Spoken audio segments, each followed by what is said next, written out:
মেয়ে হচ্ছে মা দুর্গার রূপ, এমনই কথা বারবার বলতে শুনেছি বড়দের মুখে। যাই হোক, hello lovely viewers, once time স্টোরিতে তোমাদের সকলকে স্বাগত। আশা করি তোমরা সবাই খুব ভালো আছো, তোমাদের ভালোবাসায় আমি খুব ভালো আছি। তো চলে এসছি আবার একটা ভিডিও নিয়ে। আজকে হচ্ছে শিবরাত্রি।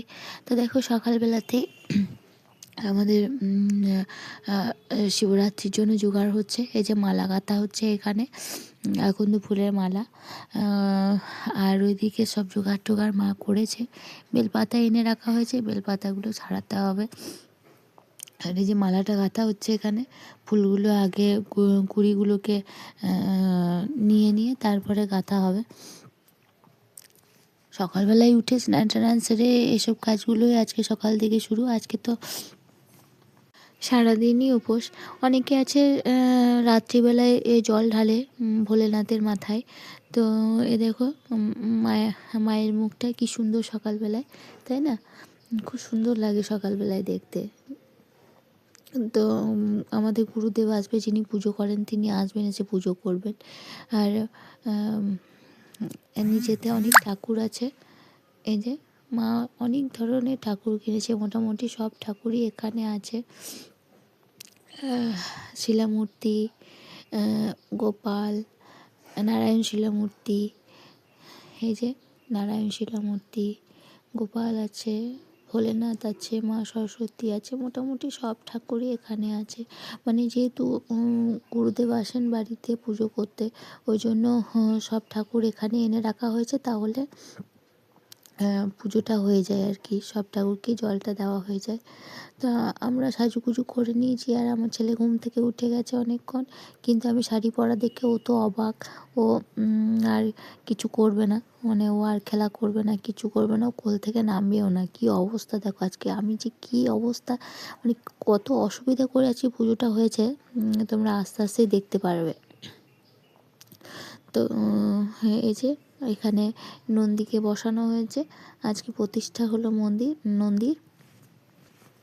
মা হলে যে কত কিছু সহ্য করতে হয় সত্যি আমি এখন বুঝতে পারি, তোমরাও বুঝতে পারবে। দাঁড়াও, এ দেখো গুরুদেব চলে এসছে।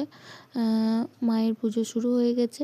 মায়ের পুজোটা নিত্য সেবাটা হয়ে গেলে তারপরে শিবরাত্রির জল ঢালা হয়ে যাবে। মানে আমাদের প্রথম প্রহরে মানে প্রথমেই জলটা ঢেলে নেওয়া হয়, কারণ এখানে যে কালীবাড়ি আছে ওখানে প্রচণ্ড ভিড় হয়। ওখানে রাত্রিবেলাতে জল ঢালে অনেকে, সারাদিনই জল ঢালে।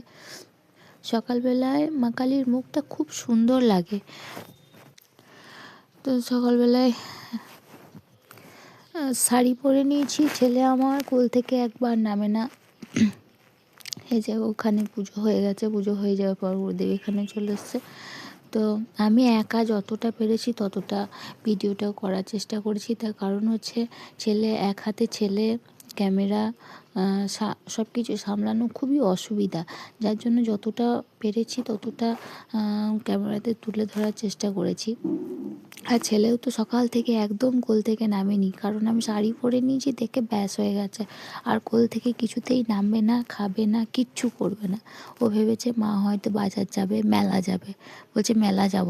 আমি বলছি আমি মেলা যাব না, আজকে দেখো এখানে পুজো হবে, এখানে পুজোর জন্য আমি শাড়ি পরেছি। তো ও কিছুতেই শুনবে না, ও কোল থেকে নামবেও না। একবার যদি বা নামলো আবার প্যাঁ প্যাঁ করতে করতে কোলে উঠে পড়লো। তো খুব অসুবিধে করেই আজকে ভিডিওটা করা হলো।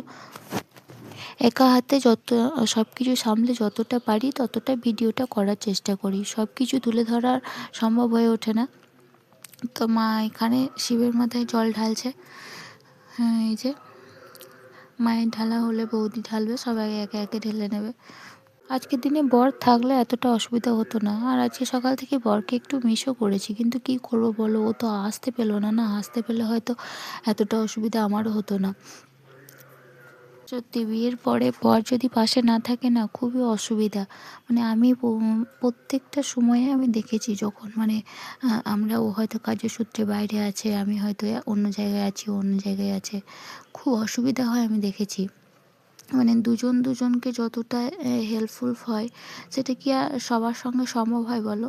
আর যেহেতু ছেলে এখন খুবই ছোট, ছেলে যদি বড় হয়ে যেত তাহলে আবার এই জিনিসটা হতো না।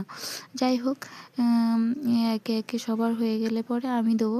তো আমি দেওয়ার সময় কি অসুবিধা দেখো, ছেলে কিছুতেই যাবে না, মায়ের কাছে যাবে না, বৌদির কাছে যাবে না, কিছুতেই যাবে না। কেমন কান্না করছে দেখো। খুব কষ্ট করে অঞ্জলিটা দেওয়া হলো, মানে অঞ্জলিটা মানে শিবের মাথায় জলটা ঢালা হলো। ওর হাতে একটা চকলেট দিলাম যাতে ও কান্না না করে। এই যে বৌদি নেওয়ার চেষ্টা করলো কিন্তু কিছুতেই যাবে না ও। ও সেই চেপে ধরে আছে আর আমাকে বলছে ওঠো। গুরুদেব বললেন তাড়াতাড়ি তুমি জলটা ঢেলে নাও, কারণ ছেলে এত কাঁদছে। তখন মন্ত্রটাও ঠিকঠাক বলতে দিচ্ছে না, এত কাঁদছে। বাড়ি নিয়ে এসে সেই ওকে আগে শাড়িটা চেঞ্জ করে ওকে আগে কোলে নিই, তবে ও শান্তি হয়। তো সত্যি আজকে মনে হলো আমার হয়তো 3টেই হাত, এক হাতে ক্যামেরা, এক হাতে ছেলে, এক হাতে পুজো। সত্যি আজকে আমি নিজেকে বুঝতে পারলাম যে মেয়েরা হয়তো সত্যিই মা দুর্গারই রূপ হয়। এতদিন শুনে এসেছি, আমার নিজেকে দেখে আজকে এই জিনিসটা দেখে আজকে আমার নিজেকে মনে হলো যে আমি হয়তো সত্যিই মা দুর্গারই রূপ। কারণ একসঙ্গে সবাই এতগুলো সামলাতে পারে না, মনের জোর না থাকলে। বর থাকলে মনে হয় এই অসুবিধাটা হতো না, কিন্তু কি করব বলো। সবাই হয়তো বলবে তাহলে ক্যামেরা করার দরকার কি, ছেলে সামলালেই হয়। তো ক্যামেরাটা এই জন্যই করা, হয়তো আমার শখ কিছুটা, আর কিছুটা হচ্ছে এগুলো যে আমি কত মানে কিভাবে আমি আমার সব কিছু সব দিনটা সামলাই, সেটা একটা প্রতিচ্ছবি রাখা। যাই হোক, কোনো রকমে দেওয়া হলো। তো তারপরে এই যে সকালে খাওয়া দাওয়াটা করে নেবো, কিন্তু সকাল থেকে কিছুই খাওয়া হয়নি। তাই এই যে পাউরুটি, একটা খেজুরে গুড়ে মিষ্টি, আর সুজিটা আমি আগেই করে নিয়েছিলাম।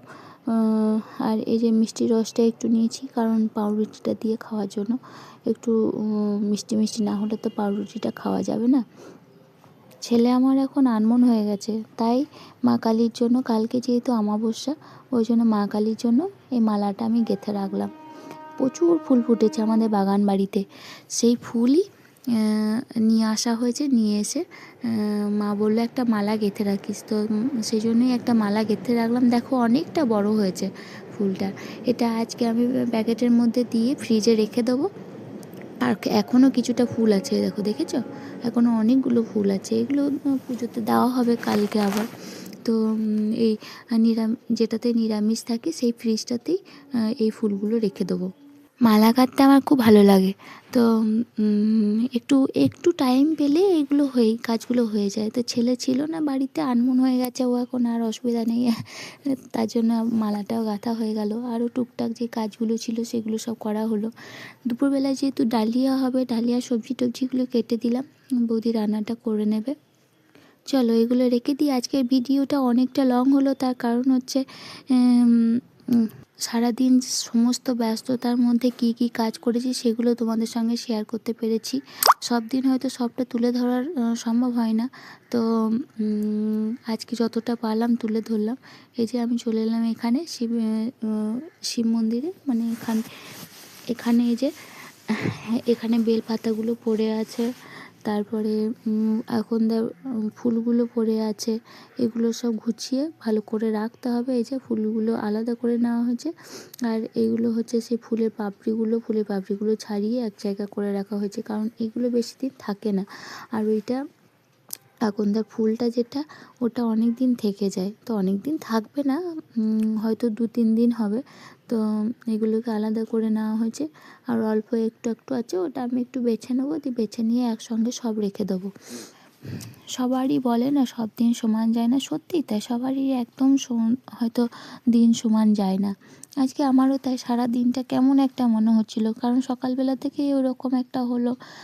তারপর থেকে সারাদিন আমার মন খারাপ ছিল, কিন্তু তাহলেও মানে হাসি মুখেই সব দিনটাকে পার করেছি। বরের সঙ্গেও সেভাবে সারাদিন কথা বলতে পারিনি, তার কারণ হচ্ছে আমি নিজে ব্যস্ত ছিলাম, ও ওইদিকে ব্যস্ত ছিল। আর সারাদিন এমনিতে কথা একটু কমই হয়, ও ফ্রি পেলে তখন ফোন করে, আর আমার ফ্রি হলে তবে আমি ফোন করি। তো সন্ধেবেলায় চলে এসেছি আমি। সন্ধেবেলায় শাড়িটারি চেঞ্জ করে নিয়েছি, আরতি হবে, আরতির জন্য। আমি আর ভিডিও করতে পারিনি, তার কারণ ছেলেটা ভীষণভাবে জ্বলাচ্ছিল। তখন ওকে শান্ত করতে আর ভিডিও করা হয়নি আমার। তো ভিডিওটা আবার সন্ধ্যাবেলাতে, ওই জন্য আবার ভিডিওতে স্টার্ট করলাম। আজকে দেখি যদি হয় তাহলে আরতিটা তোমাদের সঙ্গে শেয়ার করব। ঠিক আছে, চলো সন্ধ্যাটা জেলে নিই, না ঠাকুরকে প্রণাম করে নিই, দিয়ে কালী মন্দিরে যাব। আর আমার ছেলে কি করছে দেখায়। একটু দেখো, এইদিকে দেখো, এইদিকে এইদিকে তাকাও, শোনাই, হ্যাঁ এইদিকে তাকাও, এইদিকে দেখো কি করছে বাবা। লাগিয়ে দাও, লাগিয়ে দাও, লাগিয়ে দাও, গন্ধ, ছি বাজে গন্ধ, বাজে গন্ধ। এখন কোথায় উঠে বসে আছে দেখো, এত সাহস দেখেছো, একটি কথা শোনে না। যাই হোক, এখন আজকে ভোলেনাথের কাছে মোমবাতি দিতে হয়, তো এই যে মোমবাতি দিয়েছি, আমার কাছে আনা ছিল, ওটাই দিলাম আর কি মোমবাতিটা। এই তুলসী মঞ্চ, মোমবাতি দিতে খুব ভালো লাগে না? দেখো কত সুন্দর আলো হয়ে গেছে জায়গাটা, আমার খুব ভালো লাগে যতক্ষণ জ্বলে ততক্ষণ। তাই দেখো, এটা হচ্ছে আমাদের মন্দির। সন্ধ্যাবেলাতে উপরে লাইটটা মানে দেওয়া হয়েছে, হ্যালোজেন জ্বলছে, আর এই যে আরতি শুরু হয়ে গেছে, আরতি চলছে। মায়ের আরতিটা করে প্রত্যেক দিন, তার কারণ সকাল দিকে যেহেতু গুরুদেব আসে, সন্ধ্যের দিকে আর উনি আসতে পারেন না, ওনারও বয়স হয়ে গেছে, যার জন্য মায়ের আরতিটা করেন। এটা প্রথম থেকেই আমাদের চলে আসছে। মা কালীর কাছে যখনই আসে না, তখনই মনটা আমার একদম ভরে যায়। তার কারণ হচ্ছে মা কালীর মুখটা এত সুন্দর, আমাদের মা এত হাসি খুশি, কি বলবো তোমাদের। সত্যি সামনে থেকে যে দেখবে সেই বলবে, মানে মুখটা একদম মুগ্ধ হয়ে যায় দেখলে পরে। তো অনেকটা লং হয়ে যাবে বলে আমি ভিডিওটাকে একটু ফাস্ট করে নিয়েছি। ছেলে আমার এখনও কোলে আছে জানো, তবে সব দিনও কোলে থাকে না, খেলা করে। এ দেখো, রাত্রিবেলা হবে বাঁধাকপি পরোটা, তার জন্য বাঁধাকপিটাকে গ্রেট করে লবণ দিয়ে একটু কচলে নিয়ে জলটাকে নিগড়ে নেওয়া হচ্ছে। অনেকে বাঁধাকপি পরোটাটা একসঙ্গে মেখে করে, বাঁধাকপি আর ময়দা একসঙ্গে মেখে করে, কিন্তু আমাদের এইবারে তোমার বাঁধাকপির পরোটাটা প্রথমে ময়দাটাকে মেখে নেওয়া হবে, দিয়ে তারপর বাঁধাকপির পুর ভরে ভরে তোমার বেলা হবে। যেহেতু পাতাগুলো এখন আর সেই কচি কচি নেই, এখন একটু বুড়ো বুড়ো হয়ে গেছে, ভালো করে জলটাকে নিগড়ে নিতে হবে, নইলে জল বেরোবে, তো বাঁধাকপিতে তো জল বেরোয়। তো এই দেখো বাঁধাকপি পরোটা হয়ে গেছে। আমরা রাত্রিবেলায় খাওয়া দাওয়া করে শুয়ে পড়বো, কারণ অনেকটা বাজছে। ছোলার ডাল হয়েছে এর সঙ্গে। হ্যাঁ, কী করছিস তুই? কী করছিস? চুল কেটে দিলি আমার? রাত 12:30টার সময় আমার চুল কেটে দিচ্ছে। তোমার কাঁচিটা দেখি দাও, কাঁচিটা কয়? কাঁচিটা কয়? কাঁচিটা দেখি দাও, কোনটা? এটা? এটা তোমার কাঁচি? এই যে ওর কাঁচি টাচি নিয়ে কিছুই থাকলো না। এই যে এটা নিয়ে এখনও আমার চুল কাটছে, এই যে।